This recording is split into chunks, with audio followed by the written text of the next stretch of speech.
वाला था, अभी तो 100 करोड़ रुपए की एक किस्त आई है। अरविंद केजरीवाल, मैं आज कहना चाहता हूं कि इस दिल्ली को मोहम्मद गोरी ने भी लूटा है, इस दिल्ली को गजनी ने भी लूटा है, एमएस अब्दाली ने भी लूटा है, तैमूर लंग ने भी लूटा है और नादिर शाह ने भी लूटा है। इस दिल्ली को अंग्रेज ने भी लूटा है और इस दिल्ली को आज अरविंद केजरीवाल तुम भी लूट रहे हो। तुमने इस दिल्ली को पूरी तरह से बर्बाद कर दिया। अरविंद केजरीवाल जब दिल्ली में नई शराब नीति लेकर आए थे तो विधानसभा में चर्चा हुई थी। हमने अरविंद केजरीवाल से विधानसभा के अंदर पूछा था कि अरविंद केजरीवाल, शराब के ठेकेदारों का कमीशन आपने 2% से बढ़ाकर 12% कर दिया। जिन क्षेत्रों में कानून शराब के ठेके खोलने की अनुमति नहीं देता है, चाहे वो झुग्गी झोपड़ी कैंप हो, चाहे वो रिहायशी क्षेत्र हो, उनमें भी आपने शराब के ठेके खोलने की अनुमति दे दी। ड्राई डेज की संख्या कम कर दी गई। यदि शराब की क्वालिटी ठीक नहीं है तो उसकी जांच सरकार नहीं करेगी, बल्कि उसकी जांच शराब के ठेकेदारों की लैब में होगी। अरविंद केजरीवाल ने यह भी कहा कि इस नई शराब नीति से दिल्ली सरकार की आय 7,000 करोड़ रुपए से बढ़कर 10,000 करोड़ रुपया हो जाएगी। मैंने विधानसभा के अंदर खड़े होकर एक बात कही थी, आज भी वो रिकॉर्ड पर है, कि अरविंद केजरीवाल जो नई शराब नीति आप लेकर आए हैं, गली गली में जो शराब के ठेके खोलने की आपकी योजना है, दिल्ली के लोगों को जो आप शराबी बनाना चाहते हैं, युवाओं को बर्बाद करना चाहते हैं, मैं आज इस विधानसभा के अंदर खड़ा होकर कह रहा हूं, मैं लीडर ऑफ अपोजिशन हूं, कॉन्स्टिट्यूशनल पोस्ट पे हूं, मिनिस्टर का मेरा दर्जा है, सेकंड टू चीफ मिनिस्टर हूं इस हाउस के अंदर। यदि ये नई शराब की नीति आपने वापस नहीं ली तो मैं ऐलान कर रहा हूं कि मैं भगवान राम की सौगंध खाता हूं कि मैं दिल्ली विधानसभा से इस्तीफा देकर, लीडर ऑफ अपोजिशन के पद से इस्तीफा देकर मैं अपने घर चला जाऊंगा। ये रिकॉर्ड के ऊपर है। उसके बाद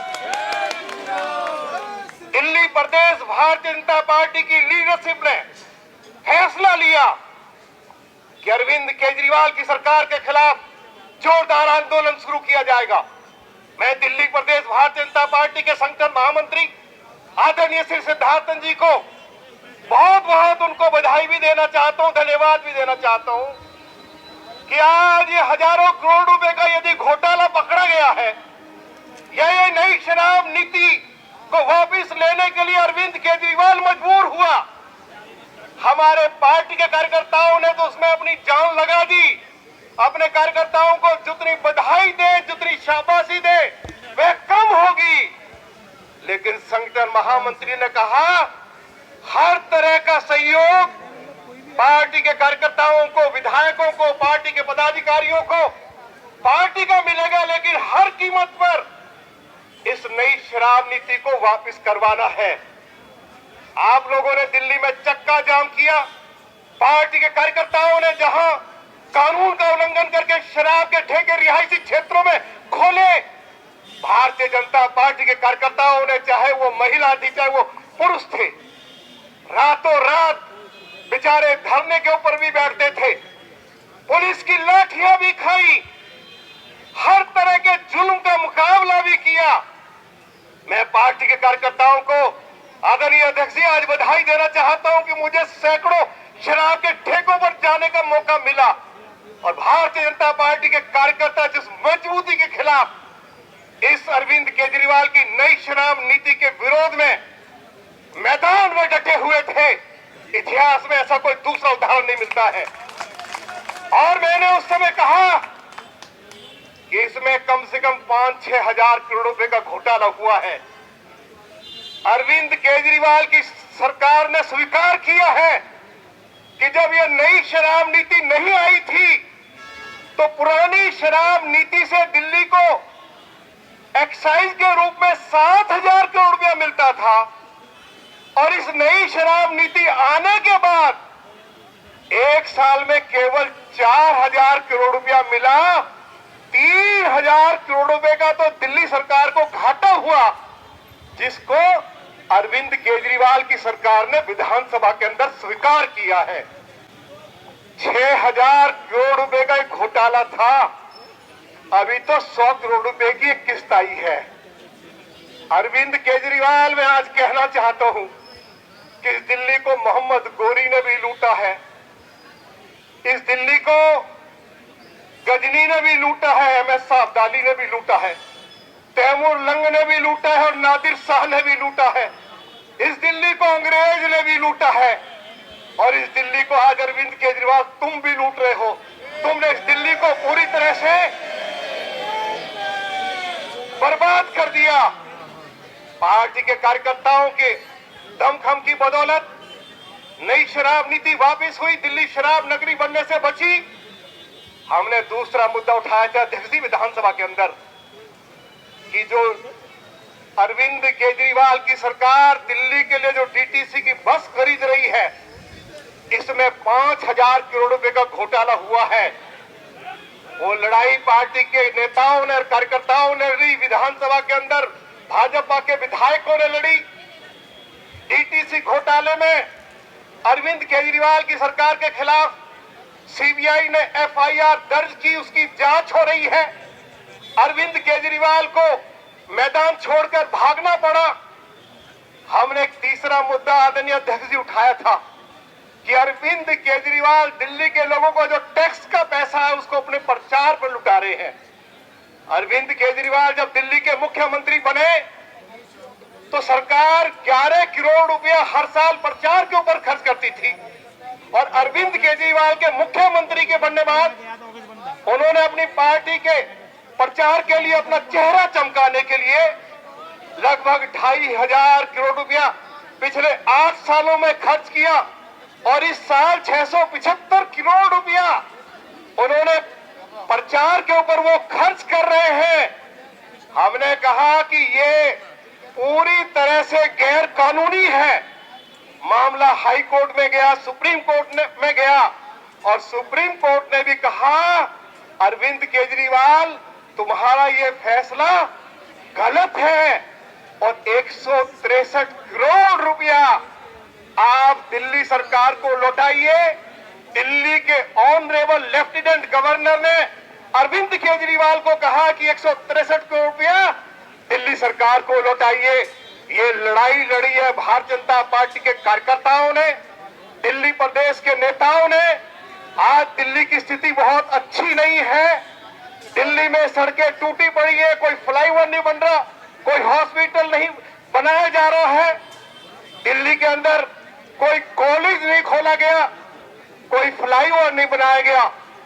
दिल्ली में आज जो हमारे वरिष्ठ नागरिक हैं, old age pension Arvind Kejriwal की सरकार ने पिछले 5 सालों से बंद कर दी है।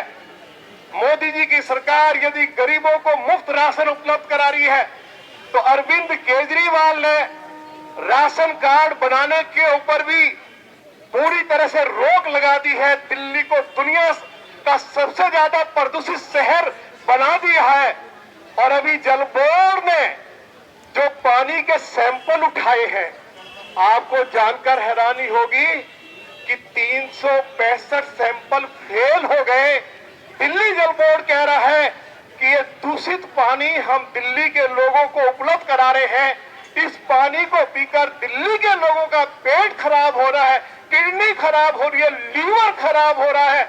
अरविंद केजरीवाल, तुम दिल्ली के लोगों को दूषित पानी भी पिलवाओगे, स्कूल नहीं खोलोगे, कॉलेज नहीं खोलोगे, फ्लाईओवर नहीं बनाओगे, डीटीसी के लिए बस नहीं खरीदोगे, गैस टीचर्स को रेगुलराइज नहीं करोगे और हजारों करोड़ रुपए के डाके डालोगे। तो आज हम ऐलान कर रहे हैं कि अभी 3 घोटाले सामने आ गए हैं। भविष्य में इस लड़ाई को श्री वीरेंद्र सचदेवा जी, जो हमारे पार्टी के सम्मानित अध्यक्ष हैं, पार्टी के हजारों कार्यकर्ताओं के सहयोग से, आशीर्वाद से इस लड़ाई को और तेज करेंगे। मैं ये आज ऐलान करना चाहता हूं विधानसभा के अंदर पार्टी लीडरशिप जो डायरेक्शन देती है, इस बार भी हमारे प्रदेश के अध्यक्ष श्री वीरेंद्र सचदेवा जी ने, प्रदेश के संगठन महामंत्री ने भाजपा के विधायकों को जो लाइन दी, हमारी संख्या कम हो सकती है, लेकिन 4 दिन हमने अरविंद केजरीवाल की विधानसभा के अंदर उसकी ऐसी तैसी मार कर रखी। एक तरफ 62 लोग थे, पूरी सरकार थी, और दूसरी तरफ भाजपा के ये 8 विधायक थे जो आपके आशीर्वाद से चुनकर विधानसभा के अंदर गए हैं। पूरी दिल्ली आज कह रही है, जैसे हमारे श्री कुलजीत चहल जी ने कहा, मुझे वो सीन कभी मैं भूल नहीं पाता हूँ, जब एनडीएमसी की बैठक हो रही थी और श्री कुलजीत चहल ने दिल्ली के मुख्यमंत्री से पूछा कि आप एनडीएमसी की जो बैठक होती है उसकी अध्यक्षता करते हैं, आप दिल्ली के मुख्यमंत्री हैं, आप बताओ कि आपने अपने क्षेत्र में कोई स्कूल, डिस्पेंसरी, हॉस्पिटल यदि खोला है, आप अपने क्षेत्र में कितनी बार क्षेत्रवासियों को मिलने के लिए गए हैं? जब वो जवाब नहीं दे पा रहे थे तो कुलजीत जी ने बार बार कहा, मुख्यमंत्री जवाब दो, जवाब दो। तो मुख्यमंत्री बैठक छोड़कर भाग खड़ा हुआ। मैं कुलजीत आपको बधाई देना चाहता हूं, कमाल के। और उसी तरह से भाजपा के विधायकों ने अरविंद केजरीवाल को विधानसभा में भगाया है, और दिल्ली में श्री वीरेंद्र सचदेवा जी की लीडरशिप में पार्टी के लाखों कार्यकर्ता, चाहे वो 2024 में लोकसभा का चुनाव हो, चाहे 2025 में विधानसभा का चुनाव हो, ये आम आदमी पार्टी तुम्हारी ताकत के सामने भाग खड़ी होगी। बहुत बहुत धन्यवाद। जय हिंद, जय भारत, भारत माता की, भारत माता की।